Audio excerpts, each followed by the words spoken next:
안녕하십니까, 이미정 권사입니다.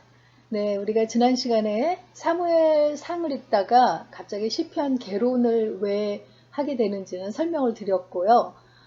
이제 오늘부터 시편을 들어가게 되는데 1편부터 20편까지를 쭉 본 다음에 다시 사무엘상 내용으로 들어가거든요. 여기에 그 시편 1편부터 20편까지를 끼워서 읽는 이유는 다윗이 도피 생활을 이제 본격적으로 시작하게 된 것이 사무엘상 20장 이후부터거든요.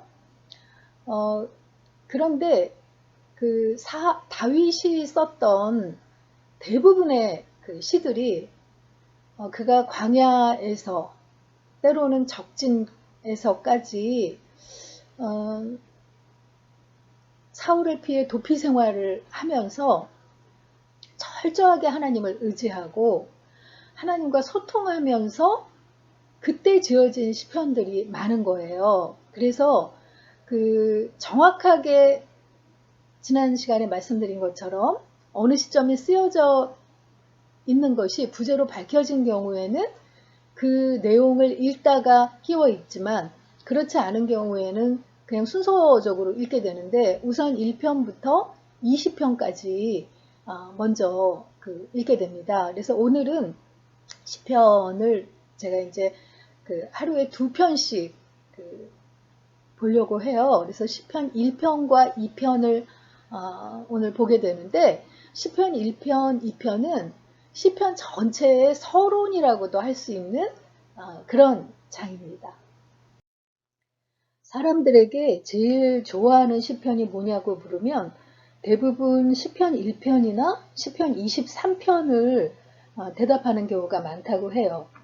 그 이유가요. 이 두 편의 시편의 공통점이 선명하게 그림이 그려진다는 거예요. 이 시편 1편에는 두 가지 그림이 대조를 이루고 있는데 하나는 시냇가에 심은 나무고 하나는 바람에 나는 겨예요. 이거는 복 있는 사람을 의미하는 게 시냇가에 심은 나무고 바람에 나는 겨는 악인을 지금 그리고 있는 거죠. 그런데 이 시냇가에 심은 나무가요. 원래 히브리어 원어에서는 옮겨 심겨진 나무라는 그런 뜻이 있대요. 그러니까 시냇가에서 자라난 나무가 아니라 시냇가에 심은 나무잖아요. 그러니까 우리나라처럼 물이 풍요로워서 시냇가에 나무가 자라면 이렇게 물 뿌리 내리기 좋아서 이렇게 자라나 보다라고 생각할 수 있는데 팔레스타인 지방 같은 경우는 와디라 그래서 계절을 따라 우기에만 시냇물이 흐르다가 건기에는 메마른 계곡이 그냥 마른 계곡이 되는 경우가 많다고 했잖아요. 그런 경우를 와디천이라고 했는데 우기에 나무에 씨앗이 떨어져서 싹이 났다가 건기가 돼서 거의 말라 죽을 것 같은 상태가 된 나무를 보고 사람들이 가엾게 여겨서 그거를 이제 항상 물이 흐르는 시냇물가로 옮겨 심어준 그런 나무라는 뜻이 있는 거죠. 그래서 그 시냇물가에 심겨진 나무는 옮겨 심겨진 나무는 복이 있도다 하는 건데 그것을 그리는 시냇물가에 심겨진 나무와 악인을 나타내는 바람에 나는 겨 이 두 가지 그림이 선명하게 대조를 이루고 있는 거죠. 먼저 시편 기자는 시편 1편에서 복 있는 사람에 대해서 얘기를 하는데 복 있는 사람이 하지 말아야 할 세 가지를 언급하고 있습니다. 점점 점진법이라고 하나요? 더 뜻이 이렇게 강해지는 그런 형식으로 되어 있는데 복 있는 사람은 악인들의 꾀를 따르지 아니하며 첫 번째 하지 말 거는 악인의 꾀, 악인의 조언.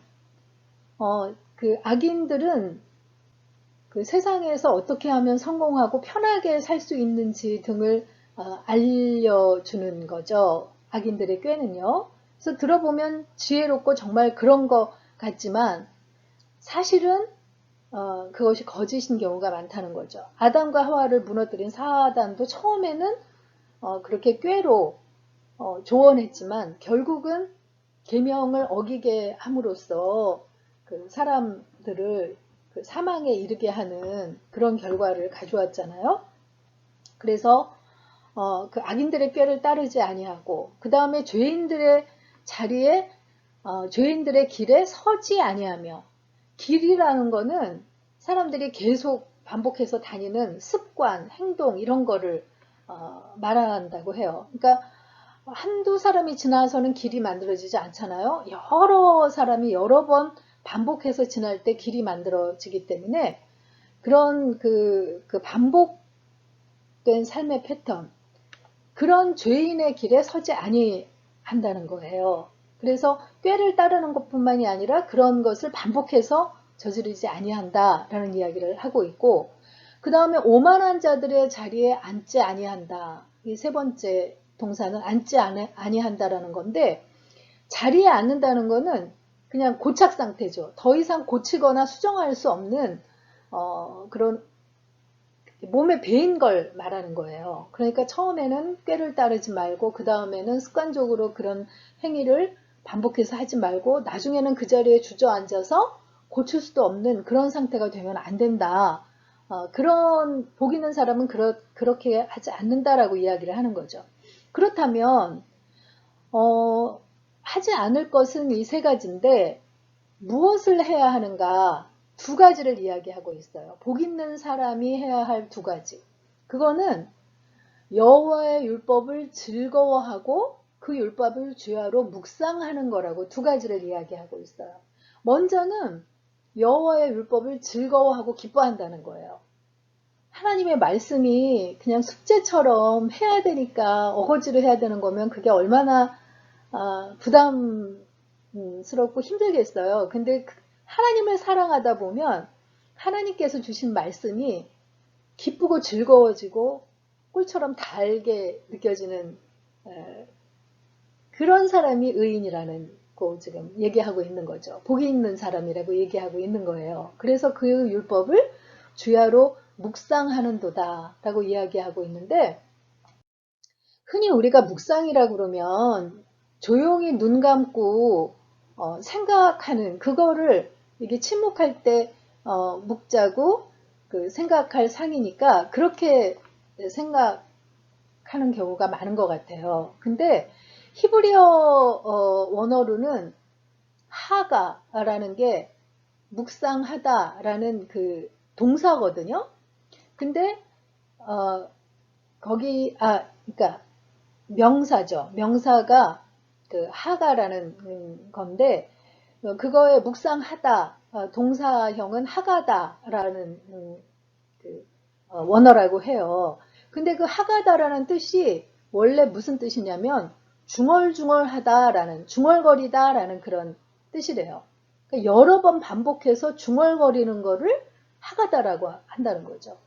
옆에 지금 밑에 그 소가 여물을 씹고 있는 그 사진을 지금 그 연결해 놨는데, 소는 되새김질을 하잖아요. 한번 음식을 먹고 나서 하루 종일 그것을 다시 이렇게 꺼내서 되씹는 그런 거를 하가다라고 한다는 거예요. 하루 왼종일 씹고 또 씹고. 그러니까 당시의 사람들은 시편이 쓰여지던 때에 글이 없고 하던 그때에는 외우는 게 방법이잖아요. 그러니까 사람들이 그 율법을 들으면 잊지 않기 위해서 계속 작은 소리로 중얼거리면서 외우는 것, 그것을 묵상이라고 했다는 거예요. 그러니까 우리가 생각하는 묵상하고는 조금 다르죠.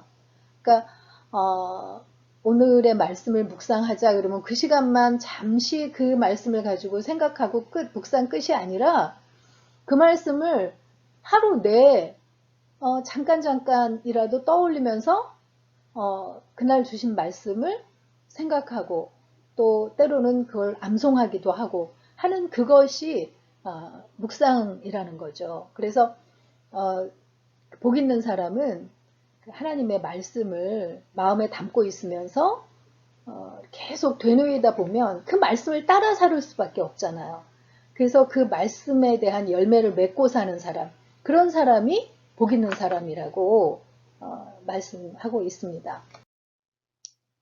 그래서 복 있는 사람은 시냇가에 심은 나무가 철을 따라 열매를 맺으며 그 잎사귀가 마르지 아니함 같이, 나무가 잎이 벌써 마르기 시작하면 그 나무는 죽기 시작하는 거잖아요. 근데 잎사귀가 마르지 않고, 그래서 결과적으로는 그 줄기로 생명력을 공급받아서 철을 따라서 열매를 맺는 나무, 그게 좋은 나무고 건강한 나무잖아요. 그런 나무같이 복 있는 사람은 그가 하는 모든 일이 다 형통하리로다. 우리 모두 이런 복 있는 사람이 되고 싶죠. 그래서 그 시편 1편의 이 구절을 우리가 뭐 1편을 다 외우시는 분들도 많고, 특히 이 구절은 액자로도 많이 만들어져서 저도 사무실 책상에 이 액자 선물 받아서 그 사무실에 놓고 책상 위에 놓고 있거든요. 근데 그런 그 복 있는 사람의 그림이 시냇가에 심겨진 나무다라는 것이죠. 그런데 반대의 그림은 바람에 나는 겨예요. 그래서 악인들은 그렇지 아니하며 오직 바람에 나는 겨와 같도다. 곡식을 추수하고 나서 타작마당에서 이렇게 알곡은 이렇게 바람에 이렇게 그 타작을 해도 밑으로 떨어지지만 겨는 이렇게 바람에 날아가잖아요. 그런 것처럼 결국은 날아간 이 겨들은 모아서 나중에 불에 태워지는데, 하나님의 말씀을 듣기는 하지만 듣고 기뻐하지 않는 사람, 그런 사람들은 결국 세상 욕심으로만 가득 찬 껍데기에 지나지 않아 그 바람에 나는 겨와 같도다 하는 거죠. 그래서 마지막으로 의인과 악인을 비교하고 있는데, 무릇 의인들의 길은 여호와께서 인정하시나 악인들의 길은 망하리로다, 이렇게 되어 있거든요. 우리가 성경에서 의인 악인 하면 하나님의 주권을 인정하고 하나님을 의지하고 사는 사람을 의인이라고 하고, 자신의 힘으로 살겠다고 살 수 있다고 하는 사람을 악인이라고 한다라고, 세상의 의인과 악인의 그런 기준하고는 좀 다르다고 했는데, 하나님의 관점에서 볼 때는 의인들의 길은 하나님께서 인정하시는 삶이고, 악인들은 망하게 하나님께서 조종하시는 게 아니라 그냥 놔둬도 망하는, 그럴 수밖에 없는 것이 악인들의 길이다라고 의인과 악인의 길을 비교를 하고 있습니다. 그래서 시편 1편 읽고 나서 또 2편으로 넘어가도록 하겠습니다. 시편 1편. 복 있는 사람은 악인들의 꾀를 따르지 아니하며 죄인들의 길에 서지 아니하며 오만한 자들의 자리에 앉지 아니하고 오직 여호와의 율법을 즐거워하여 그의 율법을 주야로 묵상하는도다. 그는 시냇가에 심은 나무가 철을 따라 열매를 맺으며 그 잎사귀가 마르지 아니함 같으니 그가 하는 모든 일이 다 형통하리로다. 악인들은 그렇지 아니하며 오직 바람에 나는 겨와 같도다. 그러므로 악인들은 심판을 견디지 못하며 죄인들이 의인들의 모임에 들지 못하리로다. 무릇 의인들의 길은 여호와께서 인정하시나 악인들의 길은 망하리로다. 네, 이어서 시편 2편은요. 우리가 앞서서 시편 개론할 때 시편에 여러 시의 종류가 있는데 그 중에 제왕시라는 게 있다고 했어요. 그것이 왕에 대한 시라고 했는데, 이 시편 2편은 다윗 왕의 아들 솔로몬을 그 왕으로 임명하는 대관식의 장면을 노래한 시라고 이야기하고 있어요. 그래서 제왕시라고 하는데, 이것이 결국은 세상 왕들에 대해서 하나님이 세우시는 왕이 승리하는 그런 그 내용을 담고 있는데, 나아가서는 이게 메시아의 승리를 노래하는 시편이다. 그래서 솔로몬 왕을 에 대한 시이기도 하지만 결국은 예수 그리스도 메시아에 대한 시이다, 이렇게 보고 있는 거죠. 이 시편 2편 제왕시라고 한 시편 2편의 구조를 보면요, 첫 세 절은 열왕들의 반란, 이 땅의 열왕들이 하나님께 반란하는 내용, 그리고 그 다음 세 절은 그래서 하나님께서 시온산에 하나님의 왕을 세우신 것을 지금 얘기하고 있고, 그 세운 왕에 대해서 그 다음 세 절에 약속을 해주고 언약을 해주고 계시는 것이 그 다음 세 절의 내용입니다. 그리고 마지막 세 절은 권고하시는 거예요. 종말론적인 권고. 그래서 이 땅에 왕과 화친하며 지내라고 권고하는 그런 내용으로 되어 있습니다. 하나하나 좀 따져보면요. 열왕들의 반란, 그래서 처음 그 세 절의 첫 부분에 어찌하여 하면서 시작을 하는데, 이거는 그 하나님께서 이 땅의 열방의 그 반란에 대해서 놀라시면서 말씀하시는 거예요. 이건 놀란다는 게 뭐 무서워한다는 게 아니라 도저히 일어날 수 없는 일이 일어난 거에 대한 의아한 그런 놀람이죠. 그러면서 어찌하여 이방 나라들이 분노하며 민족들이 헛된 일을 꾸미는고 하고 말씀하고 계세요. 왜 헛된 일을 꾸미냐면 그 여호와와 그의 기름 부음 받은 자를 대적하며라고 이야기하고 있어요.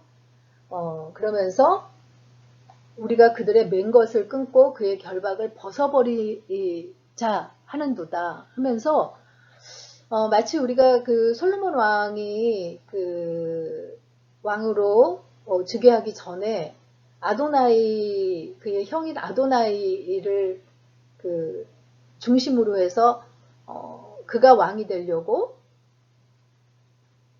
대적하는 것이, 그 장면이 떠오르죠. 그러면서 우리가 그들의 맨 것을 끊고 그의 결박을 벗어버리자 하는도다 이렇게 되어 있는데, 그들의 맨 것과 그의 결박이라는 것은 하나님께서 주신 규례를 말하는 거예요. 그러니까 하나님께서는 이미 솔로몬을 임금으로 세웠다는 걸 알아요. 그런데 그것을 벗어버리자 하면서 반란을 꾀하고 있는 그런 상태를 지금 말씀하고 계시죠. 그러면서 시온산에 왕을 세우자고 이야기하고 있어요. 그 열왕들이 반란을 한다 해도 하나님께는 그게 비웃음거리고 아무것도 아니죠. 그래서 하늘에 계신 이가 웃으시며 주께서 그들을 비웃으시리로다. 열왕들의 반란에 대해서 하나님께서 이렇게 생각하신다는 거예요. 그러면서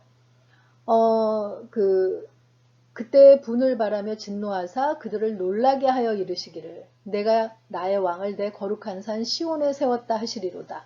지금 이게 예루살렘이 시온이라는 산 위에 세워진 거잖아요. 그래서 그 시온을 하나님께서 거룩한 산이다라고 표현을 하고 계세요. 그러니까 시온은 예루살렘의 다른 그 이름이라고 할 수 있는데 어떤 구원사적인 이름, 악인들에게 심판의 이름으로 이야기할 때 그 시온이라는 그 명칭을 사용하곤 하죠. 예루살렘 대신에요. 그러니까 하늘이라는 공간이 하나님이 계신 초월적인 공간이라 하면 여기 시온산이라고 하면 땅에 있으면서 거룩한 곳, 그곳을 시온산이라고 표현하고 있다는 거죠. 그래서 내 거룩한 산 시온에 내 왕을 세웠다라고 하나님께서 그 열방들의 반란에 대해서 내가 시온산에 왕을 세웠다라고 말씀하고 계신다는 거예요. 그러면서 그 왕에 대한 약속을 세워주시는데 너는 내 아들이라 오늘 내가 너를 낳았도다. 우리 그 CCM 가사로도 익숙하게 알고 있는 그런 그 내용인데요. 우리가 마태복음에서도 예수님이 세례받을 때 하늘로부터 소리가 있어서 이는 내 사랑하는 아들이요 내 기뻐하는 자라 하셨잖아요. 그것처럼 그 왕에게 너는 내 아들이라 라고 말씀하고 계신다는 거죠. 그리고 그에게 열방을 유업으로 주고 통치하게 하리라 라는 그런 그 약속을 또 하고 계신다는 거예요. 그래서 하나님께서 왕을 세우실 거고 그 왕에 대한 약속으로 하나님이 함께 하시고 열방을 유업으로 주어서 통치하게 할 거다라는 그런 약속을 하셨다는 거고요. 그 마지막 부분이 종말론적인 권고라고 했는데 그래서 이 세상과 하나님이 세우신 왕 화해하게끔 권고하신다는 거예요. 여호와를 경외함으로 섬기고 떨며 즐거워할지어다. 그 헛된 그런 반란을 꾀하지 말고 이 하나님의 아들과 화해하고 화평을 이루라고 권고하시고 또 다른 의미로는 경고하시는 그런 그 이야기죠. 그래서 세상을 향해서 그의 아들에게 입맞추라. 그렇지 않으면 진노하심으로 너희가 길에서 망하리라. 그의 진노가 급하심이라. 여호와께 피하는 모든 사람은 다 복이 있도다 하면서 하나님께서 세우신 왕에게 순종하고 그 화평을 이루며 살으라 하면서 그 메시아이신 예수님께서 사랑과 헌신으로 이 땅을 통치하실 것인데 그 십자가와 부활의 예수님께 그 메시아께 화평을 이루고 그에게 복종하고 사는 것이 복 있는 사람의 길이다 라고 메시아에 대한 그런 그 내용 또 당시에 솔로몬 왕에게 그 주변 사람들에게 하는 그런 권고의 내용으로 시편 2편이 제왕시로서 쓰여졌다는 것을 알 수 있습니다. 네, 그 오늘 시편 1편, 2편의 묵상 포인트로서요. 2편에서도 여호와께 피하는 자가 복이 있는 사람이다 했는데 1편, 2편 다 복 있는 사람에 대한 이야기를 하고 있잖아요. 그래서 나는 복 있는 사람인지 오늘 틈나는 대로 한번 반복하면서 스스로에게 질문해 보시면 좋겠어요. 하나님이 인정하시는 의인이며 복 있는 사람인지 묵상해 보시기 바랍니다. 시편 2편 읽고 마치도록 하겠습니다. 2편.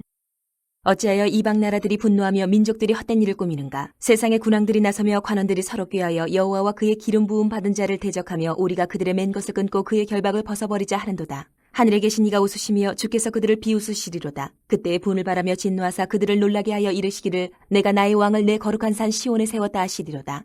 내가 여호와의 명령을 전하노라. 여호와께서 내게 이르시되 너는 내 아들이라 오늘 내가 너를 낳았도다. 내게 구하라. 내가 이방 나라를 내 유업으로 주리니 내 소유가 땅끝까지 이르리로다. 내가 철장으로 그들을 깨트리며 질그릇같이 부수리라 하시도다. 그런즉 군왕들아 너희는 지혜를 얻으며 세상의 재판관들아 너희는 교훈을 받을지어다. 여호와를 경외함으로 섬기고 떨며 즐거워할지어다. 그의 아들에게 입맞추라. 그렇지 아니하면 진노하심으로 너희가 길에서 망하리니 그의 진노가 급하심이라. 여호와께 피하는 모든 사람은 다 복이 있도다.